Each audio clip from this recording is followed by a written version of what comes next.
Some relatives of the missing passengers say they've called their loved ones' cell phones, and instead of going straight to voicemail, the phones continue to ring. So what, if anything, does that tell us? Joining us now, technology industry analyst and e-commerce Times columnist Jeff Kagan. Jeff, thanks very much for coming in. So what should these loved ones conclude if it's still ringing instead of immediately going to voicemail?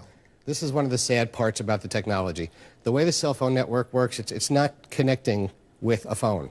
You have to remember what's happening is when you place a phone call on a wireless phone, you place the call, you press send. What happens is you start hearing ringing, but the other phone isn't ringing yet.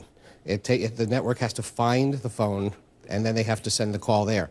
If it doesn't find the phone after a few minutes, after a few rings, then typically it disconnects, and that's what's happening. So they're hearing ringing, and they're assuming it's connecting to their loved ones, but it's not. It's just it's the network sending a signal to the phone, letting them know it's looking for them. You know, my wife and I have cell phones. We're on different networks. When my wife calls me on her cell phone, and then I answer on the first ring, she says, "I've been ringing for 3 or 4 or 5 times." And I said, "I only heard it ring once." Well, those extra rings were the networks trying to talk to each other and find me. And that's just here in the United States, and that's just here in Atlanta. If you've got phones that are connected to different networks, if you've got phones that are connected in other countries, one country and another country trying to communicate with each other, it adds time.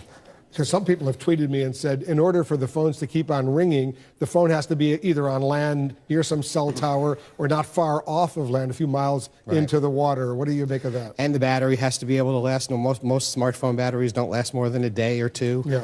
You know, traditional cell phones can last longer, but I'm not going to say that this is not going to, that there's no survivors. I'm not going to say I have no idea what's happening with the plane, but all I'm going to say is that just because you're getting ringing, just because of the signs that we see on these cell phones, that's no proof that there's any signing at all, because that's just the way the networks work. Shouldn't draw any conclusions from that. No, unfortunately not. Jeffrey Kagan, good explanation. Thanks for clarifying that for us.